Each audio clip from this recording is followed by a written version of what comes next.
अस्सलाम वालेकुम स्टूडेंट्स। इस वीडियो में हम एक्सरसाइज 1.3 का क्वेश्चन नंबर 8 उसका फोर्थ पार्ट जो है उसको सॉल्व करेंगे। तो इसमें matrix A minus matrix A transpose is skew symmetric. We have to verify, इसमें हमने ये वेरीफाई करना है कि matrix A minus matrix A transpose ये स्क्यू सिमेट्रिक है। तो इससे पहले हमें ये समझना चाहिए कि स्क्यू सिमेट्रिक होता क्या है। अगर हम किसी मैट्रिक्स का ट्रांसपोज लेते हैं और वो इज इक्वल टू आ जाता है सेम मैट्रिक्स के माइनस के इक्वल, तो वो मैट्रिक्स स्क्यू मैट्रिक्स होगा। फॉर एग्जांपल एक मैट्रिक्स है ए, उसका आपने ट्रांसपोज लिया, ठीक है, और वो मैट्रिक्स जो ऑलरेडी गिवन मैट्रिक्स ए होगा उस मैट्रिक्स के माइनस के इक्वल आ गया, तो वो मैट्रिक्स को हम कहेंगे कि ये स्क्यू सिमेट्रिक है। इस क्वेश्चन को हम सॉल्व करते हैं तो होपफुली आपको इसकी समझ आ जाएगी। इसमें हमने क्या करना होगा, ये जो गिवन एक्सप्रेशन है इसका हमने ट्रांसपोज लेना होगा। अगर ट्रांसपोज लेने से जो हमारे पास मैट्रिक्स यानी कि एक सिंगल मैट्रिक्स आएगा वो इस मैट्रिक्स यानी कि इन दोनों के सब्ट्रैक्शन के जो एक मैट्रिक्स आएगा उसके माइनस के इक्वल आ गया, तो हम कहेंगे कि ये एक्सप्रेशन जो है ये स्क्यू सिमेट्रिक है। तो let's see A minus matrix A transpose is equal to, इसमें हम पहले क्या करेंगे, मैट्रिक्स ए के एलिमेंट लिखेंगे 1 2 0 1, ये मैट्रिक्स ए आ गया, माइनस सेम मैट्रिक्स 1 2 0 1, लेकिन इसका यहाँ पे हमने ट्रांसपोज लेना है। ये तो गिवन एक्सप्रेशन है, सेम मैंने उस तरह लिख दिया। तो इसमें हम क्या करेंगे, सब्ट्रैक्ट करने से पहले मैं ये जो मैट्रिक्स ए है इसका ट्रांसपोज ले लेता हूँ। तो 1 2 0 1, ये मैट्रिक्स मैंने उसी तरह लिख दिया, माइनस इसमें इसमें अब मैं क्या करूँगा, क्योंकि मैंने इस मैट्रिक्स का ट्रांसपोज लेना है तो इसकी जो रोज हैं उनको मैं कॉलम में कन्वर्ट कर दूंगा। तो ये इसकी रो है 1 2, इसको मैंने कॉलम में कन्वर्ट कर दिया, सेकंड रो को सेकंड कॉलम में कन्वर्ट कर दिया। तो ये मैंने मैट्रिक्स ए का ट्रांसपोज ले लिया।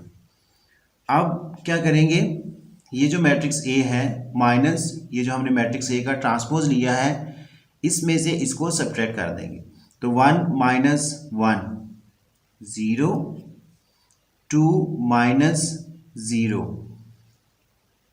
2 आ गया, 0 माइनस 2, तो ये -2 आ जाएगा, 1 माइनस 1, तो ये 0 आ गया।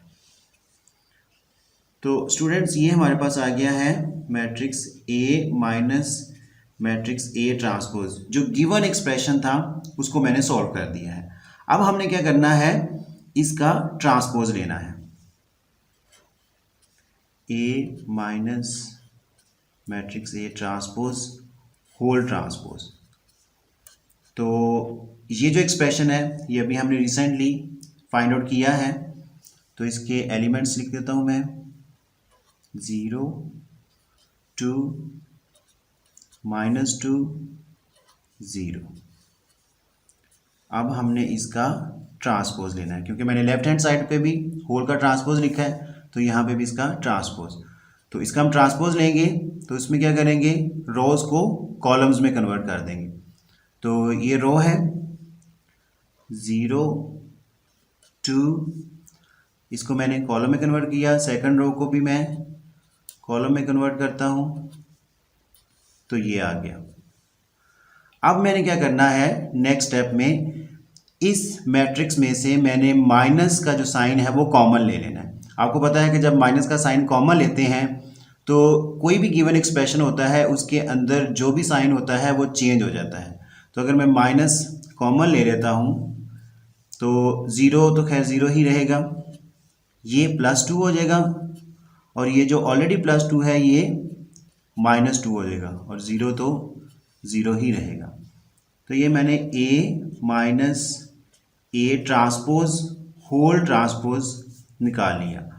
तो स्टूडेंट अगर हम देखें तो माइनस ये जो मैट्रिक्स आया है हमारे पास और ये मैट्रिक्स जो हमने फाइंड आउट किया था ये सेम नहीं है, यानी कि मैं इसकी जगह पे ए माइनस ए ट्रांसपोज ये लिख सकता हूँ ना, क्योंकि ये जो मैट्रिक्स आया है अभी हमारे पास और ये मैट्रिक्स जो हमने फाइंड आउट किया था matrix A minus matrix A transpose ये दोनों सेम है, तो इसकी जगह पे मैंने ये लिख दिया, लेकिन उससे पहले माइनस जो कि मैंने कॉमन लिया था वो भी आया है। तो A minus A transpose whole transpose is equal to given expression का, यानी कि हमने जो गिवन एक्सप्रेशन था उसका ट्रांसपोज लिया सारे का, तो अगेन सेम एक्सप्रेशन आ गया लेकिन माइनस के साइन के साथ।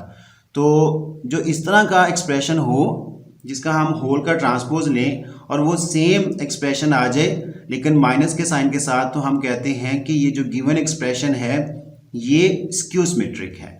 तो यहाँ पे हम कह सकते हैं hence it is verified that matrix A and minus matrix A transpose is skew symmetric.